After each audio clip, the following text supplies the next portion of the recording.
जय हिंद दोस्तों, स्वागत है आपका हमारे चैनल पर। आज के इस वीडियो में बात करने वाले हैं कि आज जो ईएमआरएस हॉस्टल वार्डन का एग्ज़ाम लिया गया, पेपर का लेवल कैसा था और इस पेपर को ध्यान में रखते हुए एक्सपेक्टेड कट ऑफ क्या हो सकता है। आपको पता है कि इस पेपर में सबसे ज़्यादा जो नंबर पूछे गए थे, सवाल जो पूछे गए, वो मैथ के थे और लैंग्वेज पेपर का, जिसमें 10-10 मार्क्स का 3 सेक्शन था। एक हिंदी होगा, एक इंग्लिश होगा और एक आप जो लैंग्वेज चुने होंगे वो। यानी कि 60 क्वेश्चन में कहीं ना कहीं बहुत मायने रखता है कि किसी का भी रिजल्ट हो सकता है। लेकिन जैसा पेपर आया, अगर ठीक है बाकी सब्जेक्ट तो ठीक है, लेकिन अगर मैथ की बात की जाए तो मैथ ऐसा पेपर पूछा गया था जो ये 2 घंटे में करने वाला ये पेपर ही नहीं था। ठीक है, हो सकता है कि आप तमाम वीडियो देख रहे होंगे कट ऑफ का, कट ऑफ ये चला जाएगा वो चला जाएगा, जो भी हो।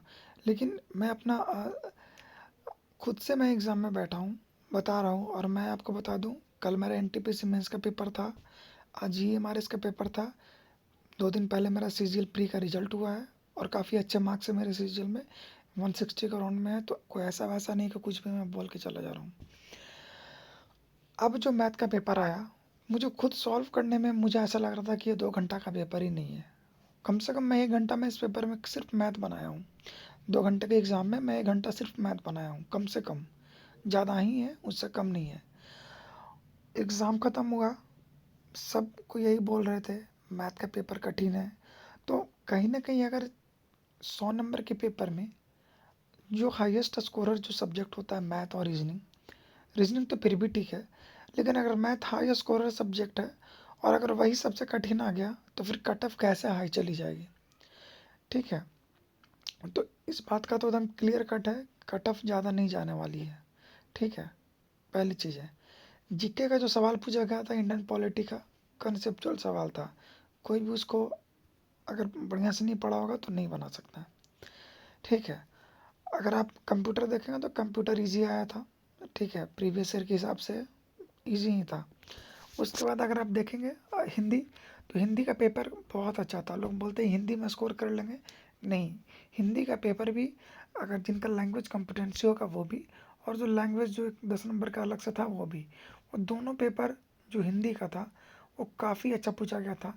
इंग्लिश में भी जो वोकैब पूछे गए काफ़ी अच्छे पूछे गए। तो ओवरऑल पेपर जो है, सिर्फ कंप्यूटर को अगर छोड़ दिया जाए तो paper moderate to tough category में रखा जा सकता है। अब जब paper moderate to tough category में रखा जा सकता है, तो इस हिसाब से इस एग्ज़ाम का एक्सपेक्टेड कट ऑफ क्या रह सकता है, ठीक है, इस वीडियो में बताने वाला हूँ।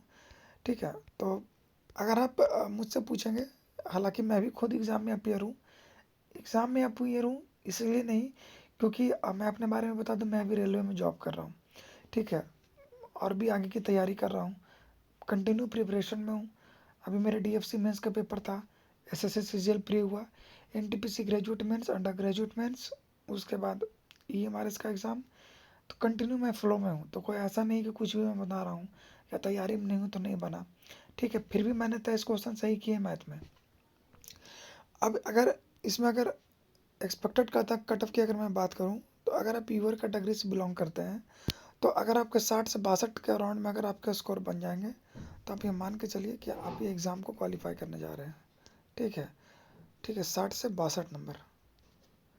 अगर आप पीडब्ल्यू में होंगे तो 55 से 60 के या 58 का राउंड में मान के चलिए कि अगर आपका होगा स्कोर, तो आप आराम से इस एग्ज़ाम को निकालने जा रहे हैं। अगर आगे बात की जाए ओबीसी का, तो ओबीसी में 58 का राउंड में अगर आपका स्कोर बनेंगे तो आप इस एग्ज़ाम को क्वालिफाई कर रहे हैं। एससी की अगर मैं बात करूँ तो एससी में 55 का राउंड में और एसटी में 52-53 का राउंड में अगर आपके मार्क्स होंगे तो आप आराम से इस एग्ज़ाम को क्वालिफाई कर रहे हैं। ये मेल कैटेगरी का है। फीमेल कैटेगरी में कट ऑफ और भी कम जाएगा। ठीक है, ये क्लियर है, सीट कम है फिर भी मैं बता रहा हूँ कम जाएगा। लेकिन मैं चाहता हूँ कि आप एक बार कमेंट करिए, आखिर में आपने पेपर तो मिला ही लिया होगा आकर के, उन लोग के कितने सही हो रहे हैं। मेरा जो स्कोर हो रहा है अराउंड 70 है, 70 नंबर मेरे आ रहे हैं। ठीक है, और मैं ईडब्ल्यूएस कैटेगरी में मैं फॉर्म मैंने भरा है, तो उम्मीद है कि रिजल्ट हो सकता है। बाकी एक बार ऑफिशियल आंसर क्या आएगा तो लोगों को पता चल ही जाएगा क्या था। मिलते हैं अगले वीडियो में। जय हिंद।